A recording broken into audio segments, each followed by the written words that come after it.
Yeah, hi. Wow, I've got a treat for you today. Yep, I say that all the time because I really mean this. This is one thing I want to help you all, my viewers out that are watching my channel, and I appreciate you watching my channel too, because what I see happening on YouTube is I see people that are wanting to give exercises, whether in the form of affirmation or physical exercise or some kind of endeavor to become a better version of yourself, to improve yourself, whether it's get an education, start a business, get that promotion, start a family, whatever your life endeavor is. We are all climbing mountains. We are all climbing hills.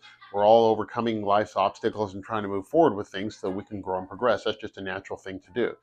But here's the thing though, along the way, when you climb a mountain or you start to do something to grow, you're going to be encountering one of a dominant emotion that is going on in between your ears. There's going to be some noise in between your ears, and depending on the stress and the that you've collected earlier on in your life, your collective unconscious in your mind yourself, you're going to notice that one of these is going to dominate. You're probably going to be dealing with some kind of fear, right? Now, let me put this in perspective. All right, let's just pretend like you have a fear of roller coasters, okay, and you ride the roller coaster. A friend talks you into it, and you go on there and you climb that chain. The thing is just slowly going up, and you can feel that fear just welling up. Maybe you're gripping the rail, maybe your muscles tighten, maybe you're panting and stuff, and you don't know what to expect, and you hate that first drop, because that first drop, man, that's a monster drop. It can be scary. It can either excite you or it can cause you to, I don't know, pass out or something if the emotion is really intense. And then the other things too, what about anger? Yeah, we've all dealt with anger before. We all have that moment in our life where we have the opportunity to be offended or the opportunity to get bitter or resentful or anything like that. And it causes you to freeze on your progress because you're like, man, it didn't work last time. I can't get past this obstacle. Oh, this person betrayed me. They stabbed me in the back or whatever. And you're afraid to push through. So how do you deal with this noise in between the ears? Well, let's think about this first. And I realize that what I'm trying to share with you is not a trend. It's not the most popular topic. It's not even a hot topic or a trendy topic, because it's human nature to follow trends instead of follow sound advice. That's just how we're hardwired, right? We're hardwired to kind of just kind of go with the pack or do stuff, but really when it comes down to it, how could we progress if we don't ever challenge the status quo? One of the status quos, I believe, is if you put your mind to it, you can accomplish anything. Well, that's true. But if you look at the us right now in the condition we are, we seem to have a maladaptation to stress. In other words, the average person, when they encounter stress, doesn't deal with it very well. Now, how can you deal with these own emotions on the inside of you and move forward and push through whenever life requires it? Life is going to require you to push forward or be left behind. Let's just say we're dealing with emotions that are on the scale of, yeah, let's just say 200 pounds is your limit. I'm going to use pounds as a metric. I know that's not a proper metric to measure by, but this is going to help make a point, okay? 200 pounds is the limit, right? But in life, let's just say fear, right? You've accumulated fears, you've had fearful experiences. That's been your internal response to those kind of life experiences, has been fear. And you have accumulated, let's just say 150 pounds causes symptoms. It causes things like depression, it causes anxiety, it causes you maybe have to take medications or something. Let's just say you have accumulated 120 pounds worth of fear, right? And you want to start a business, but starting that business is worth 100 pounds of fear. Okay, that's 220 pounds. That exceeds your limit, right? If you exceed your limit, it's going to cause a withdrawal. So this is how what happens in the brain. It's the pain pleasure principle. We naturally gravitate towards things that are safe, secure, pleasurable, feel good.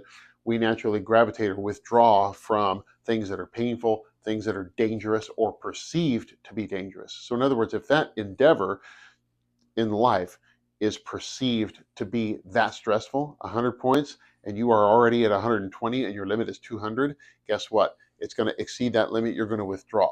Even before you begin, you already acquiesce to defeat. Okay, that's what happens when you're like, you ever punch through a board or get something done or do something worthwhile, and you're like, wait a minute, I'm too afraid. I can't move forward because of this experience. Well, because I was bullied one time. Well, I tried that man, I crashed and burned. I fell flat on my face. I did this happened, whatever.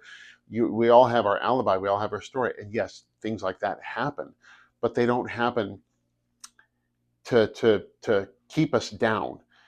They give us the opportunity to get back up. But how do you get back up? Well, here's the thing about being human, and I know I don't want to come across as condescending or anything, but in the human experience, we have a limited amount of energy or limited amount of stress we can encounter. We all have a breaking point. Like 200 is the breaking point of the average person, and they're already stored 120 pounds of fear, of emotion, and they're trying to do something that's worth. Now, if they try to do something that's worth 50 points, it's not going to push them to their breaking point, but it may push them to burnout. It may push them to having symptoms. It may push them to, oh, wow, man, that was a stressful day. I think I need a drink or something. So what the name of the game is not to just do it, do it, do it, do it, and push through. That's not really the name of the game. But the way to use energy efficiently is, get ready for this, take your stress from 120, say, to take it to 30 by doing certain exercises that tone down the noise between the ear. Because look at it this way. If it's 200 pounds, if 200 is your breaking point, 150 produces symptoms, and you're at 120, it means that you're right below symptoms. But any stress can cause symptoms or cause you to push into maybe needing to tranquilize it in the form of an addiction.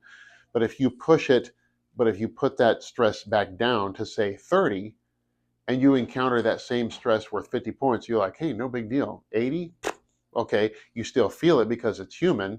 You still feel it because you're human, you're having that human experience. You definitely feel the emotions. But if it's way down here and you only encounter 50, 80, no big deal. But what if you're at 30 and you encounter 100 pounds of stress? So say you do the exercises, you do the stuff, the stuff that I'm about to share with you, and you tone it down to 30, 200 your breaking point, and you have 100 pounds of stress to start a business, right? Now you're up to 130.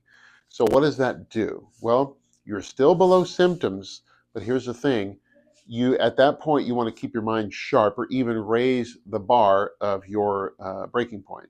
So remember, if I was lifting weights, for example, and my limit was I can lift only 100 pounds. Well, if I go in the gym consistently, eat well, take plenty of protein, get plenty of rest, stretch, do everything I need to get stronger, and I raised my limit to 200 pounds, now I can lift 200 pounds. Okay, now we can do that with the mind as well, but there's ways to get there. There's ways to encounter stress, but the difference is it should be what's called therapeutic stress. Therapeutic stress means if I can only lift 100 pounds, I only want to lift 110 pounds. I don't want to lift 200 pounds. 200 pounds is too much. 110 pounds is an example of therapeutic stress in a sense of lifting, right? Now, the mind, the way to deal with fear, here's what you want to do. Go back to a time where you were afraid, either in your childhood. Now, if you want to use fear of water, fear of spiders, fear of snakes, fear of whatever, you pick it out and you just start by just imagining that fear. See what you saw, hear what you heard, and then let it well up like you're riding up that roller coaster and you can feel it welling up and you feel that fear welling up, and then stop and then just put your thumb and finger here and breathe. Okay. I know I'm giving away a lot of information here, but this is the very, very basic. This is where you can start. This is a good starting point. Okay. You just put your thumb and finger here at the level of the eyes. You can see my thumb is not too high, not too low, and it's not here, but it's back here, right? And I am also breathing. I just breathe normal. I breathe slow while I have that fear on my mind. Okay. Now, if you do this repetitively, like going to the gym and doing repetitions to make your muscles stronger, it's akin to doing something like that. When you allow that fear to come in and you let it just kind of let it well up just a little bit, not too much, but just a little bit, and then you stop and you put your thumb and finger here. Now, this can be done during the day, in the middle of the night. If you happen to be waking up in the middle of the night and you have kind of a fearful thought, you can do that also and breathe through it. Depending on the intensity of the emotion is the level of relief that you're going to get. In other words, if the level of intensity of the emotion is pushing you past your breaking point, it's going to be too much. It's like you're lifting too much or running or working out too hard, okay? So in the upcoming weeks, what I want to do is I want to walk you through this and just show you the practical way of dealing with these emotions that tend to hang us up and cause us to just freeze because this noise is just not stopping. This could take longer for some of you, especially some of you that may be in your 40s, 50s, 60s, and you may have experienced loss. Say at an age of 6 or 7, a family member died, a best friend died, something really, really bad. Your parents split up, your parents got a divorce. Now I get it; those are really, really stressful times. And if that had happened at an early age, and you are now an older adult, and you've thought those thousands of thoughts that we think a day, here's the thing you should know about your mind. Our mind thinks thousands of thoughts a day. Some say 60,000 thoughts a day, and 95% of those thoughts are yesterday's thoughts. So in other words, you could be recycling those old thoughts that you have, and they're just recycling, and they're building and accumulating and festering. And you're like, now when you're triggered by something you see that or hear or feel, smell, taste that kind of reminds you of that old experience, you are triggered to have those fearful feelings, or the anger, or the worry, or the, you name the emotion, it's there because the experience is in your database. But if you learn how to retrieve that data and do this, much to your shock and amazement, could tone down that noise that you get between the ear that is keeping you from upgrading yourself in your own life's pursuits, climbing that hill, making yourself better, taking action. And I have a confession to make. This is like my fourth take because I had camera problems, I had lighting problems, I had technical difficulties. I shot it and I lost the material, and I came back here and shot it again. And because what I've done is I've kept my mind's ability to adapt to stress as best I can. Because the more I do this, the more I find my brain goes on autopilot and it just adapts to stress even better. It takes practice. Now, just like exercise, getting in shape doesn't happen overnight. Getting stronger doesn't happen overnight. Getting faster, whatever, getting more flexible, whatever your goal is, we all know and understand now, based on what we've seen, researched, and known, just in the round the corner gym, that getting those things takes time. It takes years. So it's taken me a number of years for my nervous system to be able to adapt better to stress. Some of you, this could be a preparation time by taking the next few weeks, months, years, however long it takes.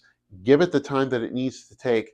Give your mind the time that it needs to take, because you are going to have times where, and I got to warn some of you, you start doing this, you might feel like other thoughts are trying to come to the surface, and that is your brain trying to deal with those other thoughts that are just intrusive, they're interfering, they're just not allowing you to just kind of push through, and they're just a nuisance. And your brain is like, okay, I'm ready to deal with this. Let's go ahead and deal with this. And the other warning is sometimes these thoughts, oh man, they come in parts of the day where you're like, man, really? I'm in the middle of a meeting. I'm having a meal. I'm busy now. Can we get back later? That's the way your brain is. Your brain sometimes wants to deal with these things. Oh man, at the darndest times. That's just the nature of it. That's just our human nature, I guess. The brain kind of just comes up randomly and does that. Well, but anyway, you start practicing this and you can increase your brain's ability to adapt to stress. I hope this was helpful for you all. I know that I was probably jumbling information all over the place there, but what I would like to do for you in the future is get some feedback and say, what topics would you like to cover? Because right now I'm working on my patients being able to release old boyfriends, old girlfriends, old husbands, old wives, people that are kind of still living rent free in their hearts and heads and just can't get their mind off that person, and they want to be let go. They want to be set free of them. And this is certainly a step in the right direction.